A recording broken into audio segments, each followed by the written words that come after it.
ఓం నమో వెంకటేశాయ. September 19, 2025 ఈరోజు టోటల్గా SST tokens 16,000 tokens వదిలారు. రేపు దర్శనం చేసుకోవడానికి అంటే 20వ తేదీ దర్శనం చేసుకోవడానికి ఈరోజు 16,000 టోకన్స్ అయితే వదిలారు. మీరు టోకన్స్ తీసుకున్నప్పుడు ఖచ్చితంగా ఆధార్ కార్డ్ తీసుకొని వెళ్ళండి. మీరు ఎంతమంది వెళ్తున్నారో అంతమంది తీసుకొని వెళ్ళండి. 12 సంవత్సరాల పిల్లలకైతే ఏం అవసరం లేదు.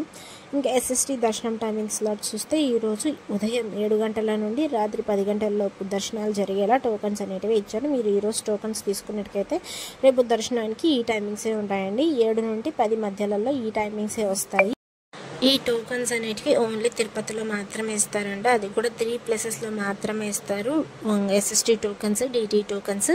ఈ ప్లేసెస్ అనేది కూడా మళ్ళీ చెప్తాను. ఇంకా డిటి టోకన్స్ ఈరోజు అయితే 2,000 టోకన్స్ అయితే వదిలారు. రేపు దర్శనం చేసుకోవడానికి 20వ దర్శనం చేసుకోవడానికి సేమ్ దీనికి కూడా ఆధార్ కార్డ్ తీసుకొని వెళ్ళాల్సిందే. ఆధార్ కార్డ్ లేకపోతే మీకు టోకన్ అనేది ఇవ్వరు. అది ఆధార్ కార్డ్ ఒరిజినల్ అయినా పర్లేదు, జిరాక్స్ కాపీ అయినా పర్లేదు, సెట్ అవుతుంది.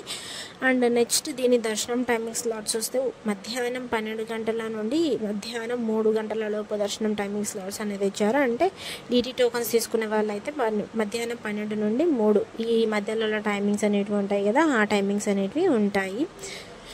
నిన్నటి రోజున స్వామివారిని ఎంతమంది దర్శించుకున్నారు అనేది చూద్దాం. అంటే 18వ తేదీ 9వ నెల 2025న 68,095 మంది స్వామివారిని నిన్నటి రోజున దర్శించుకున్నారు. 23,932 మంది స్వామివారికి తలనీలాలు సమర్పించారు. 3,70,00,000 రూపాయలు హుండీలో స్వామివారికి భక్తులు కానుకలుగా సమర్పించారండి. ఇంకా టోకన్స్ అయితే 3 ప్లేసెస్లో ఇస్తారని చెప్పాను కదా. ఆ టోకన్స్ ఎక్కడెక్కడ ఇస్తారంటే భూదేవి కాంప్లెక్స్, శ్రీనివాసం, విష్ణు నివాసం ఈ 3 చోట్ల మాత్రమే ఇస్తారు. ఇవన్నీ ఫ్రీ టోకన్స్, ₹1 కూడా కట్టాల్సిన అవసరం లేదు. అది only SST and DT tokens మాత్రమే. ఇంకా భూదేవి కాంప్లెక్స్ అయితే అల్పిరి స్టెప్స్ మార్గాన ఉంటుంది. అల్పిరి బస్ స్టాండ్ లోపల ఉంటుంది. ఇంకా శ్రీనివాసం బస్ స్టాండ్కి దగ్గరలో ఉంటుంది. విష్ణు నివాసం అయితే రైల్వే స్టేషన్ ఎదురుగా ఉంటుంది. భూదేవి కాంప్లెక్స్లో ఒక్కటే ఎస్ఎస్టీ అండ్ డిటి టోకన్స్ 2 ఇస్తారు. మిగతా చోట్ల 2 ప్లేసెస్లో ఎస్ఎస్టీ టోకన్స్ మాత్రమే ఇస్తారండి.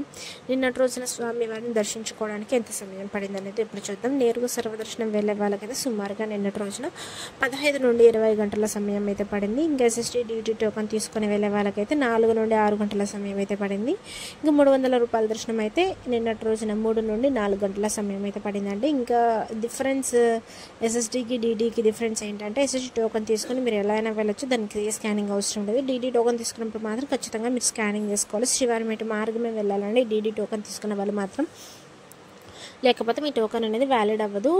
డిటి టోకన్ తీసుకొని శ్రీవారిమెట్టు ఎక్కాక 1200వ మెట్టు దగ్గర అక్కడ మీరు స్కాన్ చేసుకోవాలి. అప్పుడే మీ టోకన్ అనేది వ్యాలిడ్ అవుతుంది. దాని యొక్క డిఫరెన్స్ అంటే అదండి, ఇంకేం లేదు.